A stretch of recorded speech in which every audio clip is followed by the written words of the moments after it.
مسلم شریف میں آگے الفاظ ہیں کہ سیدنا ابو ہریرہ کہتے ہیں کہ حضرت عمر فاروق رضی اللہ تعالیٰ عنہ مجھ سے کہا کرتے تھے کہ مجھے اپنی زندگی میں کبھی بھی نبی علیہ السلام کی طرف سے عمارت کا شوق پیدا نہیں ہوا.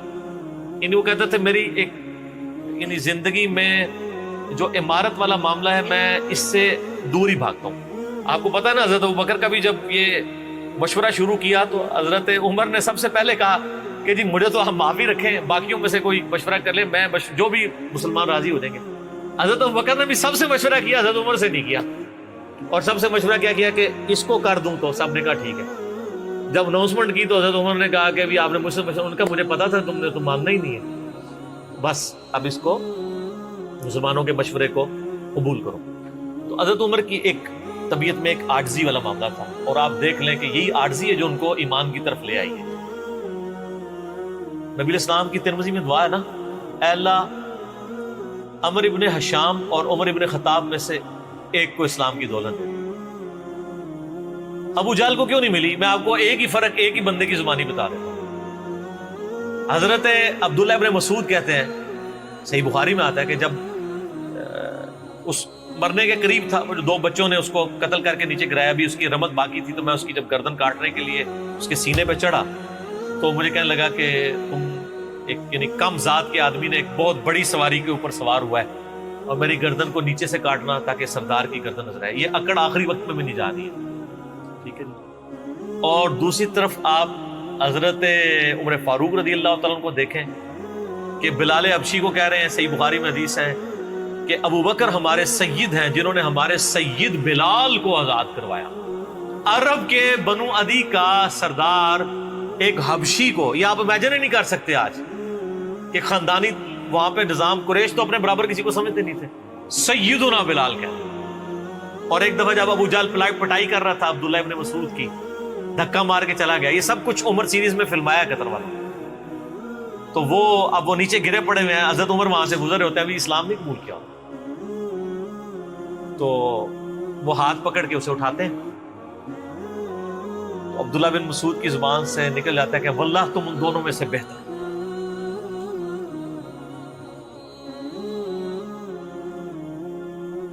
تو یعنی جو نبی علیہ السلام نے دو مانگے ہیں نا, ان میں سے تم بہتر, یعنی عاجزی ہے. یعنی ہے کافروں کی پارٹی میں اور میرے ساتھ بھی اس میں سلوک کر رہے ہیں, اور وہی ہوا, اللہ تعالیٰ نے ان کو قبول کر لیا. تو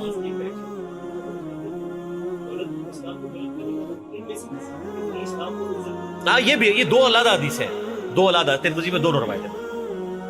اچھا اب آپ دیکھیں کہ سیدنا عمر فاروق رضی اللہ تعالیٰ عنہ کہتے ہیں, حضرت ابو ہریرہ کہتے ہیں مسلم شریف کی اس حدیث میں کہ حضرت عمر مجھے کہا کرتے تھے مجھے پوری زندگی کبھی عمارت کا شوق نہیں ہوا سوائے اس دن کے کہ جس دن علی کو جھنڈا ملا. مجھے بھی خواہش تھی کہ کاش نبی علیہ السلام مجھے وہ جھنڈا دے. یہ حضرت علی کے لیے بہت بڑی فضیلت ہے اس حوالے سے کہ سیدنا عمر ان پر رشک کرتے تھے.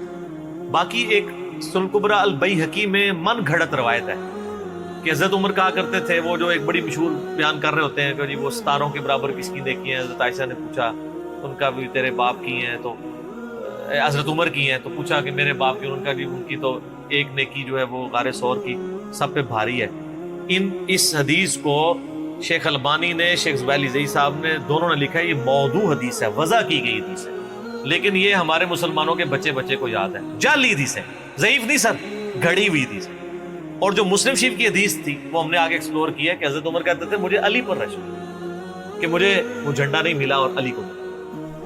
دوسری طرف سیدنا علی بھی سیدنا عمر سے بڑی محبت کرتے ہیں. ہاں, بخاری اور مسلم دونوں میں حدیث ہے, مشکات میں بھی آپ کو مل جائے گی, تیسری جلد میں حضرت ابو بکر عمر کے فضائل کے چیپٹر میں. عبداللہ ابن عباس کہتے ہیں کہ سیدنا عمر کی میت رکھی ہوئی تھی اور لوگ ان کی میت پہ رو رہے تھے اور اپنے اپنے انداز میں ان کے اوپر سلام پیش کر رہے تھے کہ آپ کی وجہ سے اللہ نے اسلام کو اتنا عروج دیا, رومن اور پرشین امپائر گر گئی, یرموک اور قادسیہ میں اللہ نے مسلمانوں کو فتوحات دی. اور کہتے ہیں اتنے میں ایک شخص میرے پیچھے آ کے کھڑا ہوا, کیونکہ میں بھی میت کے سامنے بیٹھا ہوا تھا, اس نے میرے کندھے کے اوپر آ کے یوں کونی رکھ لی اور اس نے سیدنا عمر کی میت کو مخاطب کر کے کہا کہ اللہ تجھ پہ رحم کرے اے عمر ابن خطاب، میں نے اللہ کے محبوب صلی اللہ علیہ وآلہ وسلم سے بارہا سنا تھا کہ میں ابو بکر اور عمر فلاں جگہ گئے، میں ابو بکر اور عمر داخل ہوئے، میں ابو بکر اور عمر نکلے، مجھے امید تھی کہ تم اپنے ان دو ساتھیوں کے ساتھ جا کے ملو گے۔ کون سے دو ساتھی؟ سیدنا ابو بکر اور سیدنا محمد رسول اللہ صلی اللہ علیہ وآلہ وسلم۔ اور اللہ کی قسم اس روئے ارض پہ تم وہ شخص تھے کہ مجھے خواہش ہے کہ میں تمہارے اعمال کے ساتھ اللہ کے حضور پیش ہوں۔ ظاہر ہے اتنا بڑا عروج سر، انسانی تاریخ کا سب سے بڑا ریولوشن نبی علیہ السلام کا، اس کی ایپیکس سیدنا عمر کے دور میں ہوئی ہے، اور یہ اللہ کا معجزہ ہے۔ نبی علیہ السلام کی مبارک زندگی میں انقلاب آتا نا تو اس طرح کے تو بہت لیڈر پہلے بھی آئے تھے جنہوں نے اپنی زندگیوں میں انقلاب لے کے آئے تھے۔ یہ معجزہ یہ تھا کہ وہ شخص دنیا سے چلا گیا، ہزاروں اس کے ماننے والے مرتد ہو گئے عرب قبائل، اور چند مخلص ساتھی ساتھ ہیں، اس کے باوجود اللہ نے رومن اور پرشین امپائر الٹوا دیے۔ کتنا بڑا معجزہ ہے۔ اگر نبی علیہ السلام اپنی مبارک زندگی میں کر جاتے، وہ تو اسکندر اعظم بھی کر گیا، بعد میں چنگیز خان نے بھی کیا، بڑے بڑے لیڈر آئے۔ یہ ڈفرنس، ایک یہ ڈفرنس، اور دوسرا ڈفرنس یہ کہ نبی علیہ السلام نے اپنی وفات کے بعد 10 سال بعد، 20 سال بعد، 30 سال بعد، 50 سال بعد، ایون 500 1000 سال بعد ہونے والے واقعات کو بھی بیان فرما دیا کہ یہ ہوگا۔ آج تو ہم تاریخ میں دیکھ سکتے ہیں کہ وہ سب کچھ ہوا ہے۔ اگر آپ کو شوق ہو تو دلائل النبوہ امام بیہقی کی کتاب ہے، 3500 حدیث پہ، 5ویں صدی ہجری میں لکھی گئی ہے۔ اس میں 500 سال میں جو نبی علیہ السلام کی پروفیسیز پوری ہوئی ہیں نا، من و عن اسی طریقے سے موجود ہے۔ بخاری مسلم میں جو حدیثیں ہیں تاتاریوں سے جنگوں والی، وہ اس وقت تک نہیں ہوئی تھی، حدیثیں تو پہلے سے موجود تھی۔ آج تو ہم ان کو بھی درست مان رہے ہیں، ٹھیک ہے۔ نبی علیہ السلام نے پریڈکشن کی تھی کہ ان قریب کیسر روم ختم ہوگا، قیامت تک کوئی کیسر نہیں ہوگا۔ بخاری مسلم کی حدیث ہے، اور دیکھ لیں قیامت تک کوئی کیسر نہیں ہوا۔ ان قریب پرشین امپائر ختم ہوگی اور قیامت تک کوئی کسرا نہیں ہوگا۔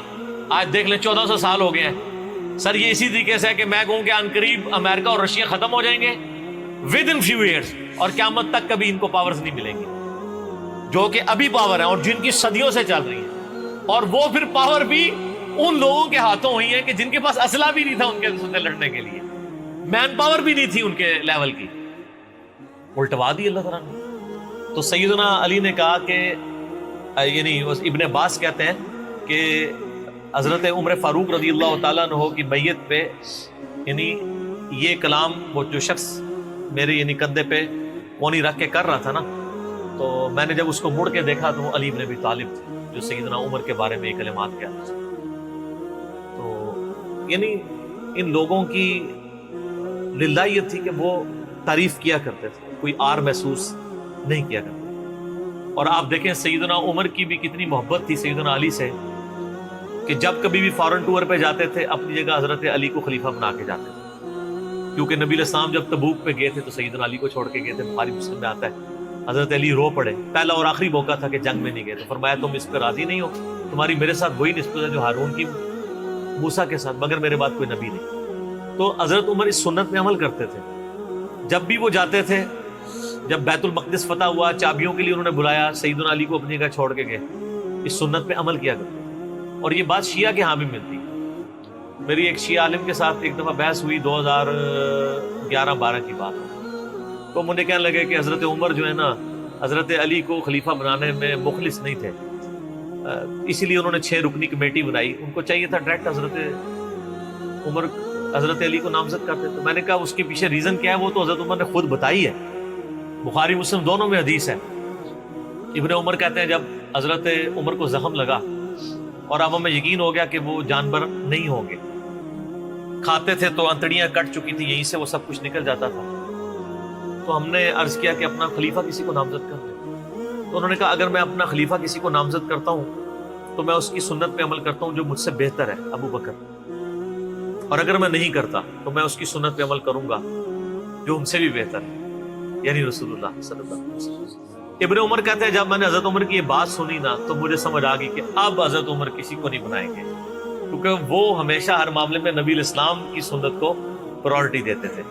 اور وہی ہوا کہ انہوں نے کہا کہ میں 6 رکنی کمیٹی بنا رہا ہوں. بخاری کے اور مسلم کے الفاظ ہیں کہ میں اپنے بعد اس امر خلافت میں ان 6 بندوں سے زیادہ کسی کو اہل نہیں سمجھتا جن سے رسول اللہ صلی اللہ علیہ وآلہ وسلم اپنی وفات تک راضی رہے. اور فرمایا علی، عثمان، طلحہ، زبیر، عبد الرحمن بن عوف، سعد ابن ابی وقاص. اچھا یہ کون ہے؟ عشرہ مبشرہ ہیں. عشرہ مبشرہ میں سے یہ 6 بندے باقی تھے اور ایک 7واں بھی تھا. اس کا نام اس نے لیا کہ ان کا بہنوئی تھا، سعید ابن زید. وہ تو معاویہ کے دور میں جا کے فوت ہوئے ہیں نا. سعید ابن زید تو بہت بعد میں فوت ہوئے. اور اسی بخاری میں الفاظ ہیں کہ عبداللہ بن عمر کو مشورے میں ضرور شامل کرنا لیکن اس کو کوئی خلیفہ نہ چنے. اور کہا کہ سعد ابن ابی وقاص پہ اگر تم متفق ہو جاؤ تو اسے خلیفہ چن لینا، اور میری اس بات کو دلیل نہ بنانا کہ میں نے اسے معزول کیا تھا پرشین امپائر کی گورنری سے. کہیں ایسا نہ ہو کہ تم اس پہ متفق اور کہو کہ اس کو تو عمر نے اتارا ہوا تھا، اینو تو رہن دو. اس باسٹ ایف لگ گئی ہے. یہ باسٹ ایف ہے ہی جعلی چیز ہے. اسلام میں کوئی باسٹ ایف نہیں ہے. اسلام میں یہ نہیں ہے کہ آپ کو مطلب موت کے غرغرے تک توبہ قبول ہے. آپ ایک بندے کے ساتھ معاملہ ہو جاتا ہے اور وہ توبہ طائب ہو جاتا ہے تو بس ٹھیک ہے. وہ تا حیات نائل کوئی نہیں ہوتا. اسلام میں کوئی تا حیات نہیں ہے. اللہ تعالیٰ کے ساتھ گستاخی کرنے والے کے لیے بھی جامع ترمذی میں حدیث ہے کہ موت کے غرغرے تک جو ہے وہ توبہ کا دروازہ کھلا ہوا ہے، موت کے غرغرے سے پہلے. تو 62 ایف نہ لگا دینا اس پہ. وہ ایک معاملہ تھا، وہ حضرت عمر کسی کو 4 سال زیادہ گورنر رہنے نہیں دیتے تھے، انہوں نے ان کو ہٹا دیا. تو یعنی ان لوگوں کی یہ للہیت ہوا کرتی. تو میں نے اس کو کہا کہ دیکھو کہ یہ وجہ تھی کہ انہوں نے نبی الاسلام کی سنت پہ عمل کیا کہ میں ان 6 بندوں سے نبی الاسلام راضی تھے، میں اس کمیٹی بناؤں گا. میں اور اس میں الفاظ ہیں بخاری مسلم میں کہ میں زندگی بھر تمہارا بوجھ اٹھاتا رہا، اپنے مرنے کے بعد تمہارا بوجھ نہیں اٹھاؤں گا، تم خود اپنا خلیفہ چن لینا ان 6 میں سے. یعنی میں کسی کو نامینیٹ نہیں کروں گا. دوسرا میں نے اس شیعہ عالم سے یہ بات کی کہ حضرت عمر اتنے بڑے رسک کے اوپر تھے کہ جس نے پوری دنیا کو الٹ دیا ہے اور وہ چند بندے لے کے رومن اور پرشین امپائر کا وزٹ کر رہا ہے. کوئی بھی قافلہ ان پہ حملہ کر کے ان کو شہید کر سکتا تھا. اور اگر خدا نہ خواستہ اس دوران وہ شہید ہو جاتے تو حضرت علی آٹومیٹکلی خلیفہ ہوتے کیونکہ ان کو چھوڑ کے گئے ہوئے تھے. یہ ان کا اخلاص تھا. پھر سیدنا عمر نے حضرت علی کو چیف جسٹس لگایا ہوا تھا حجاز کا. چیف جسٹس آج کل نہیں سنبھالا جا رہا، اور اس زمانے میں جب اسلام کا دور دورہ ہو، عدل کا نظام ہو، اور تینوں جو زہد کے امام تھے نا، حضرت عمر نے ان کو چیف جسٹس لگایا تھا.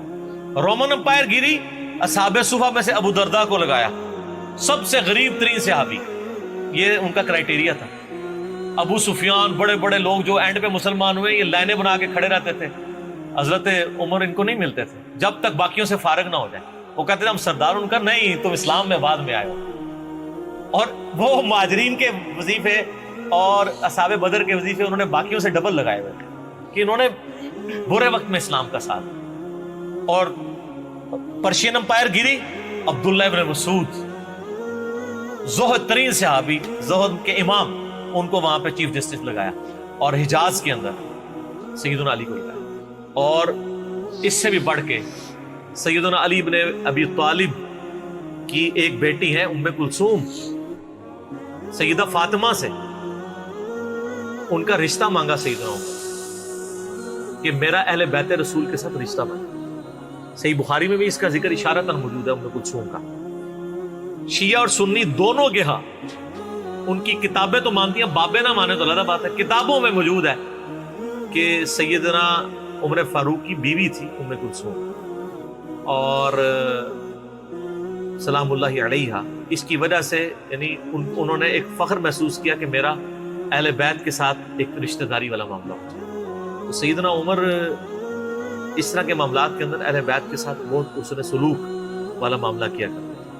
اگرچہ ان کی طبیعت میں سختی ضرور تھی لیکن جو دین کے معاملے میں تھی وہ ساری سختی اپنی ذات کے معاملے میں نہیں ہوا کرتی. صحیح مسلم میں ایک حدیث ہے، اسی پہ میں کنکلوڈ کرتا ہوں کہ سیدنا عمر نے ایک خواب دیکھا کہ مجھے ایک مرغے نے خواب میں ٹھونگے ماری. انہوں نے پھر اگلے دن خطبہ دیا. انہوں نے کہا کہ میں نے خواب میں دیکھا ہے کہ اس طرح مجھے ایک مرغ نے چونچے ماری ہیں خواب کے اندر. میں نے اس کی تعبیر یہ کی ہے کہ عنقریب مجھے قتل کر دیا، اور اگر بائی چانس اچانک میں مار دیا جاؤں، یہ تو کسی کو نہیں پتا تھا کہ وہ ایک تقریباً 3-4 دن تک زخمی حالت میں ہوش میں رہیں گے. اچانک بھی تو مر سکتے تھے اگر گردن اتر جاتی. اگر میں اچانک مار دیا جاؤں تو تم اس امر خلافت کو ان 6 بندوں سے باہر نہ جانے دینا. صحیح مسلم میں ان 6 بندوں کے نام نہیں ہیں، لیکن بخاری میں وہ نام بھی ہیں: سیدنا علی، عثمان، طلحہ، زبیر، عبد الرحمن بن عوف اور سعد بن ابی وقاص. اور انہوں نے کنسنسس کے ساتھ پھر بعد میں سیدنا علی اور عثمان ہی بچ گئے تھے، ان میں ٹائی پڑ گئی تھی تو الٹیمیٹلی پھر حضرت عثمان کو چن لیا گیا. تو اگر میں اچانک مار دیا جاؤں تو ان 6 بندوں سے باہر کسی کو خلیفہ نہ چننا. اور مجھے پتا ہے کہ جب تم ان 6 بندوں میں سے کسی کو خلیفہ چنو گے تو کچھ لوگ تمہاری مخالفت کریں گے، اور یہ وہی لوگ ہیں جن کو میں نے اسلام کی خاطر اپنے ہاتھوں سے مارا ہوا ہے. یعنی وہ لوگ جو بالکل اینڈ پہ مسلمان ہوئے ہیں، جن سے ہم نے غزوہ بدر، خندق، احد لڑی ہوئی ہے. اب یہ اینڈ پہ مسلمان ہوئے ہیں، چونکہ وہاں پہ بھی انہوں نے حکمرانی دیکھی ہوئی ہے، تو یہاں پہ بھی ان کی خواہش یہ ہوگی کہ ان میں سے کسی کو خلیفہ چنا جائے.